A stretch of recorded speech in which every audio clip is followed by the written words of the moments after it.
علیکم ورحمۃ اللہ وبرکاتہ۔ نحمدہ ونصلی علی رسولہ الکریم۔ جیسا کہ ناظرین کو معلوم ہے، جامعہ انواریہ حیدرآباد باب العلم انواریہ ایجوکیشنل سوسائٹی کی جانب سے تفسیرات احمدیہ کے درس کا سلسلہ جاری ہے۔ گزشتہ سبق میں ہم نے جس آیت کریمہ کو تلاوت کیا تھا، یا ایھا الذین آمنوا اذا تداینتم بدین الی اجل مسمی فاکتبوہ، اس آیت کریمہ کے ایک حصے کی تفسیر گزشتہ نشست میں مکمل ہو چکی ہے، یعنی بیع سلم کیا ہے، اس کی تعریف، اس کے شرائط کیا ہیں، پھر فقہا کا اس میں کیا اختلاف ہے، یہ تمام چیزیں جو ہیں گزشتہ نشست میں مکمل ہو گئی تھیں۔ اس کے بعد آیت کریمہ کے دوسرے حصے میں شہادت کا بیان شروع ہوا تھا، گواہی دینے کا، تو اس کا بھی کچھ حصہ گزشتہ ہو چکا تھا۔ آج ہم جو ہے یہاں سے اپنے سبق کو شروع کرتے ہیں کہ کتابت کے بیان کی تاکید اور گواہ بنانے کی بات پھر 2 مرتبہ ذکر فرمائی، اور بعض مقامات پر جو ہے کتابت کے عدم وجوب کو ذکر فرمایا۔ ان تمام چیزوں کو آئندہ تفسیر میں جو ذکر کیا گیا ہے اس کو انشاءاللہ تعالی ہم آج پڑھیں گے۔ چنانچہ ارشاد باری تعالی ہے، یہیں سے اپنی بات کو ہم شروع کرتے ہیں۔ بسم اللہ الرحمن الرحیم۔ وَلَا تَسْأَمُوا أَن تَكْتُبُوهُ صَغِيرًا أَوْ كَبِيرًا إِلَىٰ أَجَلِهِ ذَلِكُمْ أَقْسَطُ عِندَ اللَّهِ وَأَقْوَمُ لِلشَّهَادَةِ وَأَدْنَىٰ أَلَّا تَرْتَابُوا إِلَّا أَن تَكُونَ تِجَارَةً حَاضِرَةً تُدِيرُونَهَا بَيْنَكُمْ فَلَيْسَ عَلَيْكُمْ جُنَاحٌ أَلَّا تَكْتُبُوهَا وَأَشْهِدُوا إِذَا تَبَايَعْتُمْ وَلَا يُضَارَّ كَاتِبٌ وَلَا شَهِيدٌ وَإِن تَفْعَلُوا فَإِنَّهُ فُسُوقٌ بِكُمْ وَاتَّقُوا اللَّهَ وَيُعَلِّمُكُمُ اللَّهُ وَاللَّهُ بِكُلِّ شَيْءٍ عَلِيمٌ۔ صدق اللہ العظیم۔ اب اس کا ترجمہ دیکھ لیجیے۔ وَلَا تَسْأَمُوا أَن تَكْتُبُوهُ صَغِيرًا أَوْ كَبِيرًا إِلَىٰ أَجَلِهِ، اور تم اس کی مدت تک اس کے لکھنے سے ملول و سست نہ پڑو، خواہ وہ چھوٹا ہو یا بڑا۔ ذَلِكُمْ أَقْسَطُ عِندَ اللَّهِ وَأَقْوَمُ لِلشَّهَادَةِ، یہ اللہ تعالیٰ کے نزدیک زیادہ انصاف والی بات ہے اور گواہی کے لیے زیادہ مضبوط ہے۔ وَأَدْنَىٰ أَلَّا تَرْتَابُوا إِلَّا أَن تَكُونَ تِجَارَةً حَاضِرَةً تُدِيرُونَهَا بَيْنَكُمْ، اور تمہارے شک میں نہ پڑنے کے بہت قریب ہے، مگر یہ کہ ایسی حاضر تجارت جو تمہارے ہاتھوں ہاتھ سر انجام پائے، تو فَلَيْسَ عَلَيْكُمْ جُنَاحٌ أَلَّا تَكْتُبُوهَا، تو اس کے نہ لکھنے پر تمہیں کوئی گناہ نہیں۔ وَأَشْهِدُوا إِذَا تَبَايَعْتُمْ، اور جب لین دین کیا کرو تو گواہ بنا لیا کرو۔ وَلَا يُضَارَّ كَاتِبٌ وَلَا شَهِيدٌ، اور کاتب و گواہ کو ضرر نہ پہنچایا جائے۔ وَإِن تَفْعَلُوا فَإِنَّهُ فُسُوقٌ بِكُمْ، اور اگر تم ایسا کرو گے تو یہ تمہاری نافرمانی ہوگی۔ وَاتَّقُوا اللَّهَ، اور اللہ سے ڈرتے رہو۔ وَيُعَلِّمُكُمُ اللَّهُ، اور اللہ تمہیں سکھاتا ہے۔ وَاللَّهُ بِكُلِّ شَيْءٍ عَلِيمٌ، اور اللہ ہر چیز کو جاننے والا ہے۔ یہ تھا اس کا مرادی معنی۔ اب اس کے آگے جو تفسیر صاحب کتاب اللہ جیون علیہ الرحمہ نے بیان کی ہے اس پر توجہ دیجیے۔ وَلَا تَسْأَمُوا، اس کا عطف جو ہے فَاكْتُبُوهُ پر ہے، جیسے وَأَشْهِدُوا کا عطف فَاكْتُبُوهُ پہ تھا، اسی طریقے سے وَلَا تَسْأَمُوا کا عطف بھی فَاكْتُبُوهُ پر ہے، یا اس کے علاوہ دوسرے جملوں پر ہے، یعنی یا تو فَاكْتُبُوهُ پر اس کا عطف ہے یا پھر دوسرے جملوں پر ہے۔ اس میں اللہ تعالیٰ نے مسئلہ کتابت کا اعادہ فرمایا ہے، یعنی لکھنے کی جو بات تھی اس کو دوبارہ فرمایا تاکہ اس کی تاکید کر دی جائے اور اس پر عمل کرنے کے لیے ابھارا جائے۔ عربی زبان میں السّأم ملال، پریشانی اور سستی کو کہتے ہیں، اسی سے ولا تسأموا بنا ہے، تو مطلب یہ ہوگا تم سستی مت کرو، ملال مت کرو۔ اور ان تکتبوہ کی ضمیر کا مرجع دین یا حق یا کتاب میں سے کوئی ایک بن سکتا ہے۔ ولا تسأموا ان تکتبوہ، تکتبوہ میں جو ہاں ضمیر منصوب ہے، اس کا مرجع دین بھی ہو سکتا ہے یا حق بھی ہو سکتا ہے یا کتاب، کوئی ایک بن سکتا ہے۔ اگر اس کا مرجع دین یا حق کو قرار دیا جائے تو معنی یہ ہوگا، اے دین کا کاروبار کرنے والو، تم کاروبار کی کثرت کی وجہ سے دین کو لکھنے سے پریشان اور سست نہ ہو جاؤ، یا حق کے لکھنے سے ملول نہ ہو جاؤ، خواہ دین یا حق قلیل ہو یا کثیر، اس کے اس وقت تک جس کے گزرنے پر مدیون نے ادا کرنے کا اقرار کیا، یا جس وقت پر دونوں متفق ہو گئے۔ یہ تو معنی تھا اس صورت میں جب کہ دین کو اور حق کو اس کا مرجع قرار دیا جائے، اور اگر ہو ضمیر کا مرجع کتاب ہو تو معنی یہ ہوگا تم کتاب لکھنے سے ملول اور سست نہ پڑو، خواہ وہ کتاب مختصر ہو یا طویل ہو، اس کی جو مدت مقرر ہے اس تک۔ صاحب مدارک نے پہلی دو توجیحات کے تحت لکھا ہے کہ اس میں دلیل ہے کہ کپڑوں میں بیع سلم جائز ہے، اس لیے کہ جو چیز کیل اور وزن سے تعلق رکھتی ہو، یعنی کیلی یا وزنی ہو، اسے صغیر اور کبیر نہیں کہا جاتا۔ اور یہاں پر صغیرن او کبیرن یہ الفاظ استعمال ہے، تو چھوٹا بڑا جو ہے، جو چیز کیلی ہو اور وزنی ہو اسے صغیر کبیر نہیں کہا جاتا۔ ان دونوں الفاظ کا استعمال زرعی یعنی گزوں سے ناپی جانے والی اشیاء کے ساتھ ہوتا ہے۔ محاصل اس کا یہ ہے کہ صغیر اور کبیر اور اسی طرح قلیل اور کثیر کا جو اطلاق دین یا حق پر ہوتا ہے وہ مسلم فی کے پیش نظر ہوتا ہے، یعنی جس چیز کے اندر بیع سلم ہو رہی ہے، اور نہ دین یا حق کی کتابت سے غرض محض مسلم فی کی کتاب نہیں ہوتی، بلکہ اصل غرض خرید و فروخت کرنے والے دونوں افراد کے نام، راس المال کی مقدار، مسلم فی کی مقدار، مال جنس، نوع اور صفت، قدر اور مکان وغیرہ کی تصریح ہوتی ہے، جیسا کہ اوپر معلوم ہو چکا ہے۔ اور یہ عادت جاریہ ہے کہ صغیر و کبیر کا اطلاق زرعی اشیاء پر اور قلیل و کثیر کا اطلاق غیر زرعی مکیلی موزونیوں پر ہوتا ہے۔ لہذا مفہوم یہ نکلا کہ کپڑوں میں بیع سلم جائز ہے۔ یہ گفتگو یہاں اس لیے کی گئی تاکہ وہ وہم دور کیا جا سکے جس کے پیش نظر کپڑوں میں بیع کے جواز کو تسلیم نہیں کیا جاتا، اور اس کے لیے دلیل حضور اکرم صلی اللہ علیہ وسلم کے اس ارشاد مبارک سے دی جاتی ہے، من اسلم منکم فلیسلم فی کیل معلوم و وزن معلوم الی اجل معلوم، یعنی تم میں سے جو سلم کرنا چاہے اسے وزن معلوم اور کیل معلوم میں کرنی چاہیے جس کی مدت مقرر ہو، اس لیے کہ یہ در حقیقت یعنی کپڑوں میں بیع سلم کا رد ہے، کیونکہ اس میں ظاہر کی مخالفت نہیں پائی جاتی۔ صاحب ہدایہ نے کہا بیع سلم کپڑوں میں جائز ہے جب ان کا طول و عرض بیان کر دیا جائے، لمبائی چوڑائی، اور ان کا موٹا پتلا ہونا بھی بیان کر دیا جائے، کیونکہ یہ بیع سلم ایک ایسی چیز میں ہو رہی ہے جو معلوم ہے، اور اسے خریدار کے سپرد کرنا بالکل ممکن ہے، کیونکہ اس کی ہر طرح جان پہچان ہو جاتی ہے، اور اگر کپڑا ریشم کا ہو تو اس میں مذکورہ اشیاء کے علاوہ اس کا وزن بیان کرنا بھی ضروری ہے، کیونکہ اس قسم کے کپڑے میں مقصود وزن ہوتا ہے۔ ہذا کلام،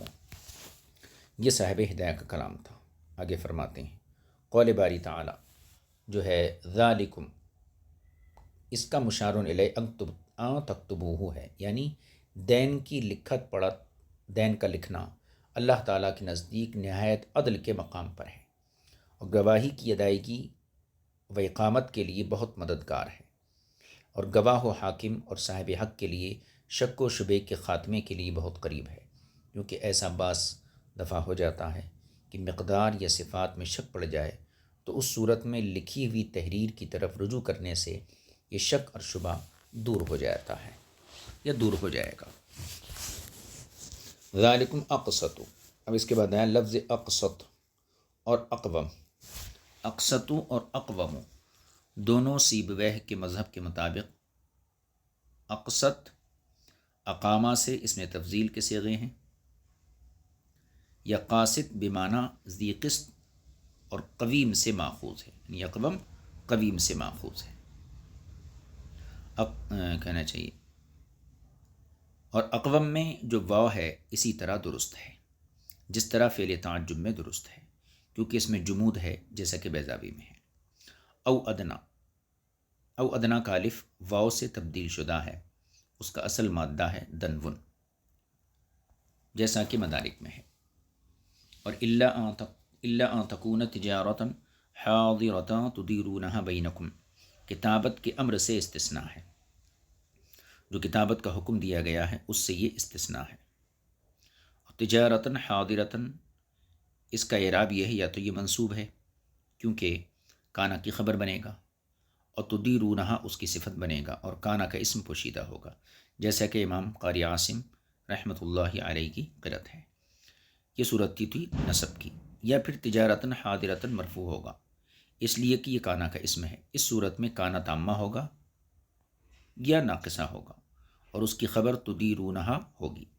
جیسا کہ دوسرے قراء صاحبان کے نزدیک بھی ہے۔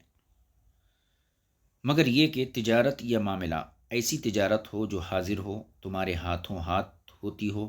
یعنی ایک ہاتھ دیتے اور دوسرے ہاتھ لیتے ہو، تو اس صورت میں کتابت نہ کرنے پر تمہارے لیے کوئی گناہ نہیں، کیونکہ اس میں باہم جھگڑا اور بھولنے کا خطرہ انتہائی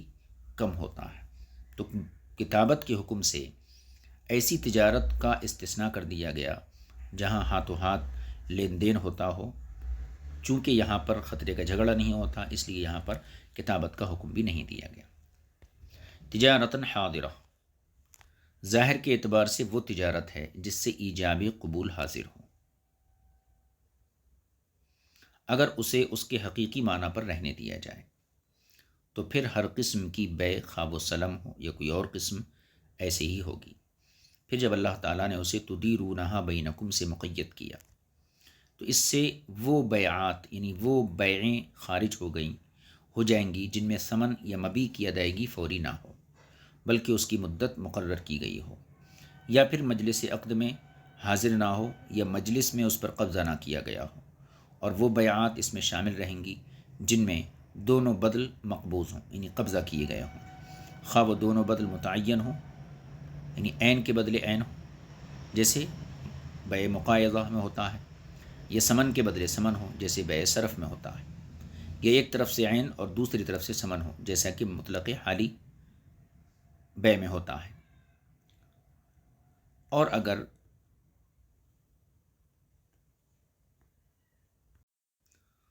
اگر تجارتاً کی تفسیر یوں کی جائے کہ اس سے مراد وہ بدل ہے جس میں تجارت کی جا رہی ہے، جیسا اس کی صراحت صاحب کشاف نے کی ہے، تو پھر اس سے مبیع اور ثمن مؤجل خارج ہو جائیں گے،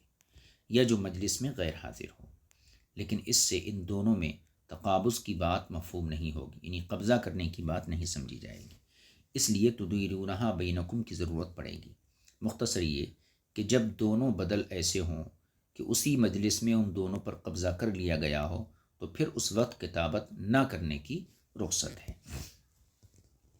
وَأَشْهِدُوا إِذَا تَبَايَعْتُمْ، اس میں احتمال ہے کہ اس حکم کا تعلق پچھلی تمام باتوں سے ہو،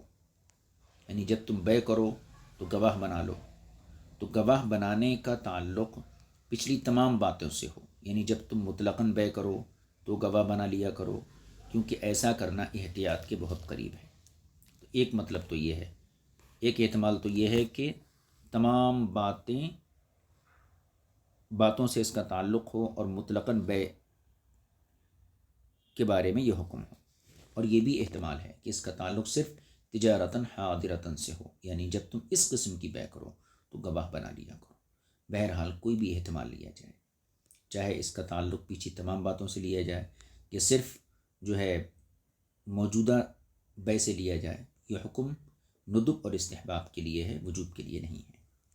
اور بعض حضرات کے نزدیک وجوب کے لیے ہے۔ پھر جب اسے وجوب کے لیے تسلیم کیا جائے تو پھر اس کے محکم یا منسوخ ہونے میں اختلاف ہے۔ یہی حال ان تمام اوامر کا ہے جو اس آیت میں اس سے پہلے ذکر ہوئے ہیں۔ وَلَا يُضَارَّ كَاتِبٌ وَلَا شَهِيدٌ، اسے معروف اور مجہول دونوں طرح پڑھنے کا احتمال ہے۔ وَلَا يُضَارَّ، اس فعل کو جو موجودہ ہمارے سامنے جو قرأت ہے وہ تو مجہول کی ہے، اس کو معروف اور مجہول دونوں طریقے سے پڑھنے کا احتمال ہے۔ حضرت عمر رضی اللہ تعالیٰ عنہ کی قرأت کے اعتبار سے یہ مبنی للفاعل ہے، یعنی فعل مضارع منفی معروف ہے، آپ نے اسے لا یضار کو لا یضاری یعنی رائے مکسورہ کے ساتھ پڑھا، اور حضرت عبداللہ بن عباس کی قرأت میں اس کو مبنی للمفعول یعنی فعل مضارع منفی مجہول ہے، آپ نے اسے لا یضار یعنی رائے مفتوحہ کے ساتھ پڑھا۔ پہلی قرأت کے اعتبار سے کاتب اور شہید کو منع کیا گیا کہ وہ دین کے دونوں فریق کو تکلیف نہ پہنچائیں، یعنی یہ فاعل بنیں گے پہلی صورت میں۔ وہ اس طریقے سے کہ بوقت ضرورت بلانے پر نہ کاتب نہ آئے اور نہ گواہ، یا کاتب کتابت میں گڑبڑ کر کے اور گواہ گواہی میں ہیر پھیر کر کے فریقین کو نقصان اور ضرر نہ پہنچائے۔ یہ تو پہلے احتمال کا معنی ہوا۔ دوسرے احتمال کے مطابق جبکہ اس کو مبنی للمفعول پڑھا جائے، فعل مضارع مجہول پڑھا جائے، تو دوسرے احتمال کے مطابق معنی یہ ہوگا کہ فریقین میں سے کوئی بھی کاتب یا گواہ کو ضرر نہ پہنچائے، فریقین میں سے کوئی بھی کاتب کو یا گواہ کو ضرر نہ پہنچائے، اور وہ اس طرح کہ انہیں اجلت میں ڈال دیں اور کتابت و گواہی کے لیے انہیں نکلنے پر مجبور کر دیں، اور یوں بھی کہ کاتب کو اس کی کتابت کی مشقت کا معاوضہ اور گواہ کو آنے جانے کا خرچہ نہ دیں۔ اس صورت میں آیت کا یہ حصہ وَلَا يَأْبَ كَاتِبٌ أَن يَكْتُبَ اور وَلَا يَأْبَ الشُّهَدَاءُ إِذَا مَا دُعُوا، ان دونوں حصے جات کا ایک قول کے مطابق ناسخ ہوگا، ان دونوں حصے جات کا ایک قول کے مطابق ناسخ ہوگا۔ بہر تقدیر جو ہے بھاگنا ممنوع ہے، یعنی کتابت سے جان چھڑانا ممنوع ہے، اور اگر تم فرار اختیار کرو تو یہ تمہارا گناہ اور نافرمانی شمار ہوگا۔ رہا یہ کہ 3 متصل جملوں میں لفظ اللہ کو مکرر ذکر کیا گیا، جبکہ ضمیر سے بھی بات بن سکتی تھی، یعنی اتقوا اللہ ویعلمکم اللہ واللہ۔ ان 3 جملوں میں لفظ اللہ کو، اسم جلالت کو مکرر ذکر کیا گیا، یعنی کہ واتقوہ اور یعلمکم میں جو ضمیر ہے اس سے بھی بات واضح ہو سکتی تھی۔ یہ اس لیے کہ ان میں ہر جملہ مستقل ہے، اور اس لیے بھی کہ کتابت کی عظمت کو اجاگر کیا جائے، یہاں تک کہ مسائل اور تشریحات و تفسیرات وہ ہیں جن کا تعلق پچھلی آیت سے تھا۔ اس کے بعد اس سے متصل آیت آتی ہے جس میں رہن اور عدم رہن کا مسئلہ ہے، جب لکھنے والا کوئی دستیاب نہ ہو سکے، اور گواہی کی ادائیگی کا بیان ہے۔ یہ آیت آگے ہے، یہ آیت ہے، دیکھیے وَإِن كُنتُمْ عَلَى سَفَرٍ وَلَمْ تَجِدُوا كَاتِبًا فَرِهَانٌ مَّقْبُوضَةٌ فَإِنْ أَمِنَ بَعْضُكُمْ بَعْضًا فَلْيُؤَدِّ الَّذِي اؤْتُمِنَ أَمَانَتَهُ وَلْيَتَّقِ اللَّهَ رَبَّهُ وَلَا تَكْتُمُوا الشَّهَادَةَ وَمَنْ يَكْتُمْهَا فَإِنَّهُ آثِمٌ قَلْبُهُ وَاللَّهُ بِمَا تَعْمَلُونَ عَلِيمٌ۔ وَإِن كُنتُمْ عَلَى سَفَرٍ اور اگر تم سفر میں ہو، وَلَمْ تَجِدُوا كَاتِبًا اور تمہیں لکھنے والا نہ ملے، فَرِهَانٌ مَّقْبُوضَةٌ تو رہن قبضہ کیا ہوا،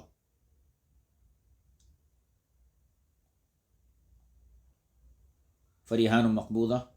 تو رہن قبضہ کیا ہو، فَإِنْ أَمِنَ بَعْضُكُمْ بَعْضًا بس اگر تم میں سے بعض نے بعض کے ہاں امانت رکھی، فَلْيُؤَدِّ الَّذِي اؤْتُمِنَ أَمَانَتَهُ تو جس کے پاس امانت رکھی گئی ہے اسے اس کی امانت لوٹا دینی چاہیے، وَلْيَتَّقِ اللَّهَ رَبَّهُ اور اپنے اللہ یعنی اپنے رب سے ڈرنا چاہیے، وَلَا تَكْتُمُوا الشَّهَادَةَ اور گواہی کو نہ چھپاؤ، وَمَن يَكْتُمْهَا اور جو گواہی کو چھپاتا ہے، فَإِنَّهُ آثِمٌ قَلْبُهُ تو وہ دل کا گناہ گار ہے، اور اللہ تعالیٰ تمہارے تمام اعمال سے باخبر ہے۔ آیت کریمہ میں لفظ کاتباً اسم فاعل کا صیغہ ہے، اور حضرت عبداللہ بن عباس اور حضرت ابی رضی اللہ تعالیٰ عنہم نے کتاباً یعنی مصدر پڑھا ہے۔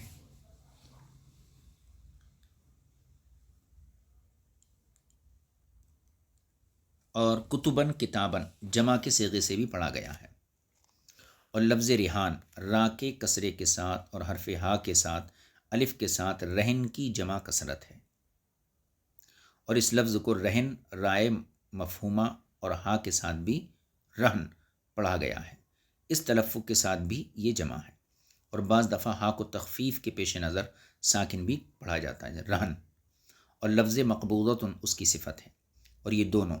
ریحان اور مقبوضہ صفت موصوف سے مل کر مبتدا بنتے ہیں، اور ان کی خبر محذوف ہے، یا ان دونوں کو خبر بنایا جائے اور اس کا مبتدا محذوف ہوگا، یا فعل محذوف کا یہ فاعل بنے گا۔ اور قول باری تعالیٰ اؤتمنا الذی کا صلہ ہے، صلہ موصول دونوں مل کر فلیؤدی کا فاعل ہے، اور امانتہ اس کا مفعول ہے، ولیتق اللہ ربہ کا اور ولیتق اللہ ربہ کا فلیؤدی پر عطف ہے، اور آثم قلبہ میں آثم عامل ہے اور اس کا عمل قلبہ میں ہو رہا ہے، یا آثم مبتدا ہے قلبہ اس کی خبر ہے۔ یہ تو ہوگی ترکیب۔ اب اس کا مفہوم، آیت کریمہ کا مفہوم یہ ہے کہ اے دین کا کاروبار کرنے والوں، اگر تم مسافر ہو اور تمہیں کوئی کاتب نہ ملے تو جو دین کی کتابت کر سکے، ایسا کاتب نہ ملے جو دین کو لکھ سکے، یا تمہیں لکھنے کے لیے کوئی ایسی چیز نہیں ملتی جس پر لکھا جا سکے، جیسے دوات وغیرہ آلات کتابت نہیں ملتے، تو اس صورت میں تم پر قبضے میں لیا گیا رہن ضروری ہے، یا وہ شخص جو دین والا ہے اس کی طرف سے کسی چیز کو بطور رہن دوسرے کے قبضے میں دیا جائے، یا ایسا رہن جس پر قبضہ کیا جائے وہ لیا جائے۔ یعنی جب کتابت کی سہولت حاصل ہوتے وقت تم کتابت پر اعتماد کرتے ہو، تو جب یہ سہولت میسر نہ ہو تو رہن پر وثوق ہونا کافی ہے، کیونکہ رہن بھی توثیق بالکتابت کے قائم مقام ہے۔ جس طریقے سے معاہدے کو کتابت کے ذریعے مضبوط کیا جاتا ہے، اسی طریقے سے رہن کے ذریعے بھی مضبوط کیا جاتا ہے۔ لہذا تم رہن پر اعتماد کرو، اور مدیون علیہ سے کوئی سی چیز اس کے مال میں سے دین کے بدلے رہن رکھ لیا کرو، حتیٰ کہ اس کے سبب سے تمہیں وثوق اور اعتبار ہو جائے گا۔ مقصود یہ ہے کہ جب سفر میں اس بات کا ظن موجود ہے کہ کاتب نہ مل سکے اور گواہ بھی میسر نہ آئے، تو اس صورت میں دائن کو بہتری اور ارشاد کی خاطر یہ حکم دیا جا رہا ہے کہ وہ اپنے مال کی حفاظت کے لیے تحریر اور گواہوں کی توثیق کے قائم مقام رہن لے کر توثیق کرے۔ یہ بات نہیں کہ سفر اس بات کی شرط ہے کہ اس کے بغیر رہن نہیں رکھا جا سکتا، جیسا کہ امام مجاہد اور ضحاک رحمۃ اللہ تعالی علیہما کا مذہب ہے، کیونکہ حضور صلی اللہ علیہ وسلم نے مدینہ منورہ میں رہتے ہوئے ایک یہودی کے پاس اپنی تلوار رہن رکھی تھی، جس سے آپ نے 20 سا جو اپنے اہل و عیال کے لیے خریدے تھے۔ بیضاوی اور دوسری تفاسیر میں اسی طرح مذکور ہے۔ آگے ملا جیون فرماتے تم پر مخفی نہ رہے، تم پر یہ بات مخفی نہیں ہے کہ یہ بات امام شافعی کے قانون کے موافق نہیں۔ وہ یہ کہ آپ کا مذہب یہ ہے کہ تعلیق بالشرط، یعنی کسی حکم کو کسی شرط پر معلق کر دینا، اس بات کو واجب کرتا ہے کہ جب وہ شرط نہ پائی جائے تو حکم نہیں پایا جائے گا۔ یہاں اس مسئلے میں انہوں نے اس کا خلاف کیا ہے، اگرچہ یہ مسئلہ اس بات کی صلاحیت رکھتا ہے کہ امام اعظم ابو حنیفہ رضی اللہ تعالی عنہ کا تمسک بن سکے، یعنی اس مسئلے سے امام اعظم کے مذہب کی دلیل لی جا سکتی ہے۔ ہاں یوں کہا جا سکتا ہے کہ ان کا قانون اس جگہ ہے جہاں شرط کا کوئی دوسرا فائدہ نہ ہو، لیکن یہاں اس کا دوسرا فائدہ ظاہر ہے۔ صاحب مدارک وغیرہ نے کہا ہے کہ قول باری تعالی مقبولہ اس بات پر دلالت کرتا ہے کہ رہن میں قبضہ شرط ہے، ایسے نہیں کہ رہن صرف ایجاب و قبول سے مکمل ہو جاتا ہے، اس کے لیے قبضہ شرط نہیں، جیسا کہ امام مالک رضی اللہ تعالیٰ عنہ کا خیال ہے، اور یہ بات ان کی نہایت تعجب خیز ہے، اس لیے کہ تعلیق بالشرط اور اسی طریقے سے وصف بالشیء اس شرط اور وصف کے معدوم ہونے کی صورت میں عدم حکم کو واجب نہیں کرتا۔ یعنی اگر کوئی حکم کسی شرط پر معلق کر دیا جائے یا کوئی حکم کسی وصف پر معلق کر دیا جائے تو اس شرط اور وصف کے نہ موجود ہونے کے وقت حکم کا عدم واجب نہیں ہوتا ہے، بس یہ لازم نہیں آتا کہ وہ رہن جو مقبوض نہ ہو وہ وثیقہ بننے کی صلاحیت نہیں رکھتا۔ ہاں امام شافعی کے مذہب کے تمسک کی صلاحیت رکھتا ہے۔ صاحب ہدایہ نے اس آیت سے اس پر تمسک کیا ہے کہ رہن از روئے شرع جائز ہے اور اس میں قبضہ شرط ہے۔ پہلے وہ لکھتے ہیں وَهُوَ مشروع بقوله تعالی فریحان مقبوضہ، یعنی رہن جائز ہے، جس کے جواز کی دلیل اللہ تعالیٰ کا یہ قول فریحان مقبوضہ ہے۔ اور دوسری جگہ امام مالک رضی اللہ تعالیٰ عنہ کے موقف کا رد کرتے ہوئے لکھا ہے وَلَنَا مَا تَرَوْنَا وَالْمَصْدَرُ الْمَقْرُونُ بِحَرْفِ الْفَاءِ فِي مَحِلِّ الْجَزَاءِ يُرَادُ بِهِ الْأَمْرُ۔ ہماری دلیل وہ ہے جو ہم ذکر کر چکے ہیں، اور ایسا مصدر جو حرف فا کے ساتھ ملا ہوا ہو اور جزا کی جگہ واقع ہو، اس سے مراد امر ہوتا ہے۔ ھذا لفظ صاحب ہدایہ کی یہ عبارت اس بات کی مشعر ہے، یعنی اس بات کی طرف اشارہ کر رہی ہے کہ لفظ ریحان مصدر ہے، حالانکہ اس کا کوئی قائل نہیں، لیکن ایسا کہنے میں کوئی وجہ نہیں، کیونکہ رہن اصل میں مصدر تھا، پھر اس کا نام رکھا گیا جسے رہن کہتے ہیں، اور اسے جمع تکسیر کے طور پر لایا گیا۔ اس آیت سے احتجاج اور دلیل حاصل کرنے کا طریقہ اس وقت یوں ہوگا اگر کتابت کی کوئی صورت نہیں بنتی تو تم ایسا رہن رکھو جس پر قبضہ کیا جائے۔ یہ حکم اور امر ایجاب کے لیے آتا ہے، اور رہن بالاجماع مباح ہے، لہذا وجوب کو قید کی طرف لوٹایا جائے گا، پس رہن قبضے کے ساتھ واجب ہوگا اور قبضے کے بغیر جائز ہوگا۔ اس صورت میں یہ کہنا درست ہوگا کہ قول باری تعالی مقبوضہ اس بات پر دلالت کرتا ہے کہ رہن میں قبضہ شرط ہے، اور یہ بات اصول کے مطابق ہے۔ آگے ملا جیون علیہ رحمہ فرماتے ہیں پھر مخفی نہ ہے، یہ بات بھی مخفی نہ رہے کہ آیت کریمہ اس بات پر بھی دلالت کرتی ہے کہ رہن دین کے بدلے میں ہوتا ہے اور مسلم فی کے ساتھ جائز ہے، جیسا کہ معروف اور مشہور ہے، اور اس پر بھی دلالت کرتی ہے یہ آیت کہ رہن کتابت اور خط کے مثل ہے، یعنی وثیقہ ہونے میں ان کے مانند ہے، لہذا چاہیے کہ اس رہن کے ضائع اور ہلاک ہو جانے کی صورت میں دین ساقط نہ ہو، جیسا کہ خط اور تحریر ضائع ہو جانے سے دین ساقط نہیں ہوتا، جیسا کہ امام شافعی رضی اللہ تعالیٰ عنہ کا مذہب ہے۔ امام اعظم ابو حنیفہ رضی اللہ تعالیٰ عنہ کے خلاف ہے۔ تامل منصف، غور کرو، انصاف کرو۔ رہن کے بقیہ احکام اور اس کے شرائط، اس کے مباحث، اس کے ہلاک ہو جانے کا بیان، اور یہ کہ رہن دین کے بغیر نہیں ہو سکتا، کسی معین چیز کے بدلے میں رہن نہیں ہوتا، وغیرہ وغیرہ، یہ مسائل و احکام استعجاب و استغراب کے ساتھ بالتفصیل کتب فقہ میں مذکور ہیں، یعنی یہ تعجب خیز مسائل ہیں اور غریب مسائل ہیں، غریب بمعنی جو ہے غیر معروف۔ آگے فرماتے ہیں قرآن مجید کے حوالے سے فَإِنْ أَمِنَ بَعْضُكُمْ بَعْضًا، اس کا معنی یہ ہے اگر بعض دین بعض مقروضین کو اپنے حسن ظن کی بنا پر کوئی امانت رکھ دیتے ہیں، یعنی دائن یہ جانتا ہے کہ یہ مقروض سچا ہے، اپنے وعدہ و عہد کو پورا کرنے والا ہے، خائن نہیں، اس بنا پر وہ اس سے کتابت کے ذریعے توثیق نہیں کراتا اور نہ گواہوں کی گواہی سے معاہدے کو پختہ کرتا ہے اور نہ رہن کے ذریعے اسے پابند کرتا ہے، تو پھر مدیون کو دین اس کے حقدار کے حوالے کر دینا چاہیے، اور چاہیے کہ اس بات پر مدیون خوف خدا کو پیش نظر رکھے تاکہ وہ اس کے حق سے انکار نہ کرے، اور چاہیے کہ اس کی ادائیگی بحسن طریقہ کرے اور انکار نہ کرے۔ یہاں آیت کریمہ میں دین کو امانت کہا گیا، حالانکہ دین کی ضمانت لی جاتی ہے اور امانت غیر مضمون ہوتی ہے، امانت کی ضمانت نہیں ہوتی اور دین کی ضمانت ہوتی ہے، لیکن پھر بھی یہاں دین کو امانت کہا گیا۔ اس کی وجہ یہ ہے کہ مدیون سے دائن نے امانت رکھنے کو کہا اور رہن کا مطالبہ چھوڑ دیا، اب رہن کے بدلے امانت آ گئی، تو گویا اس نے یہ چیز اسے بطور امانت اور ودیعت دی، اس لیے اسے امانت سے تعبیر کیا گیا۔ یہاں سے یہ بات بھی ظاہر ہو گئی کہ کتابت، گواہ بنانا اور رہن سب باتیں ندب یعنی مندوب اور مستحب ہیں، فرض نہیں ہیں، اور دین کے لیے لفظ ادا ذکر کرنا اسی طرف اشارہ کرتا ہے کہ دین وصف فی الذمہ ہے، صرف بمثل ہی ادا ہو سکتا ہے، لہذا اس کی مثل کی ادائیگی اس کی ادائیگی ہوگی، اگرچہ قیاس کا تقاضا یہ ہے کہ یہ ادا نہ ہو بلکہ قضا کہلائے، بخلاف قرض کے کہ اس میں بعینہ ہی قبضے میں لی گئی چیز کی ادائیگی ممکن ہوتی ہے، لہذا اس میں اس کی مثل کی ادائیگی قضا کہلائے گی۔ اس معنی پر امام فخر الاسلام رحمۃ اللہ تعالی علیہ نے متعین کرتے ہوئے قرض کی ادائیگی کو قضا اور دین کی ادائیگی کو ادا میں وارد کیا ہے، اور اہل اصول کی اکثریت نے ان کی اس بارے میں اتباع کی۔ میرے دل میں یہ بات آئی ہے، ملا جیون علیہ الرحمہ کا یہ قول ہے۔ ولا تکتموا الشہادہ، گواہی کو مت چھپاؤ،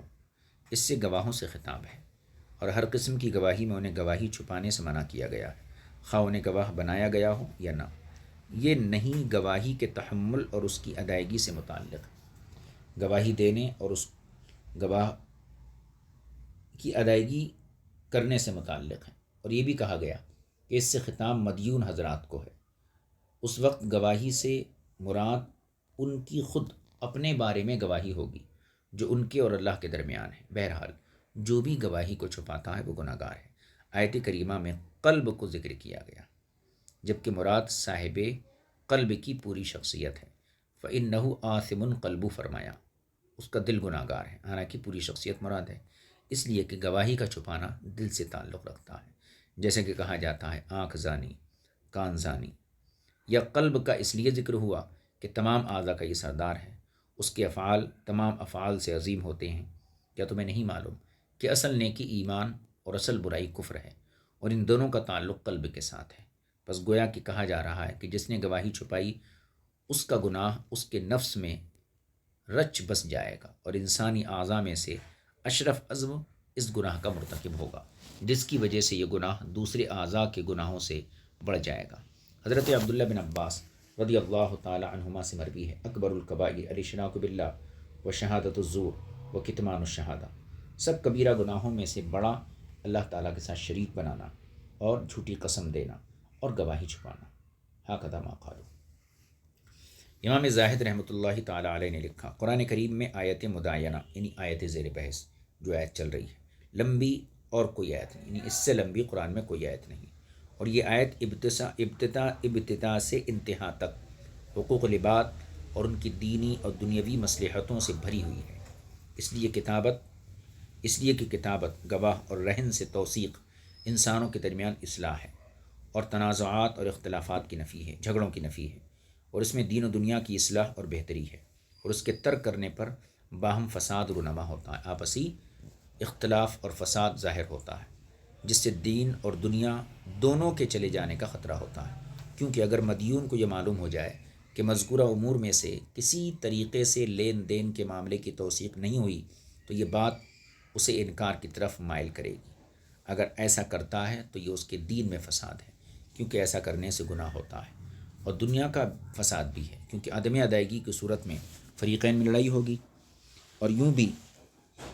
یوں کبھی کہ اس میں مال کے ضائع کرنے کی نہیں ہے،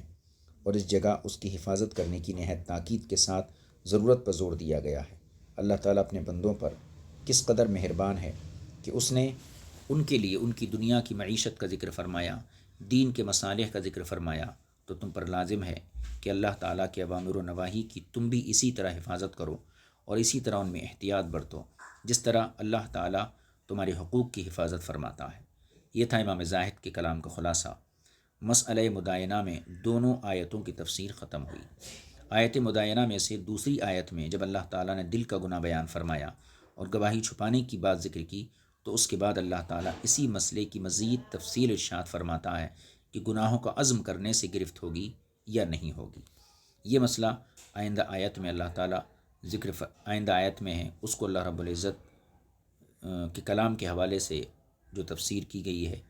وہیں پر اس کو ذکر کیا جائے گا۔ آج کا سبق یہیں ہم مکمل کرتے ہیں، اور یہ 42واں مسئلہ تھا جو 2 نشستوں میں اللہ کی توفیق سے مکمل ہوا۔ کل انشاءاللہ تعالیٰ مسئلہ نمبر 43 یعنی دل سے کسی گناہ کا عزم کر لینا، کیا اس پر محاسبہ ہوگا یا نہیں، اس مسئلے کو انشاءاللہ آئندہ نشست میں پڑھیں گے۔ آج یہیں پر اپنے سبق کو مکمل کرتے ہیں۔ وصلی اللہ علی نبی الکریم وآلہ وصحبہ اجمعین والحمد للہ رب العالمین۔ السلام علیکم ورحمۃ اللہ وبرکاتہ۔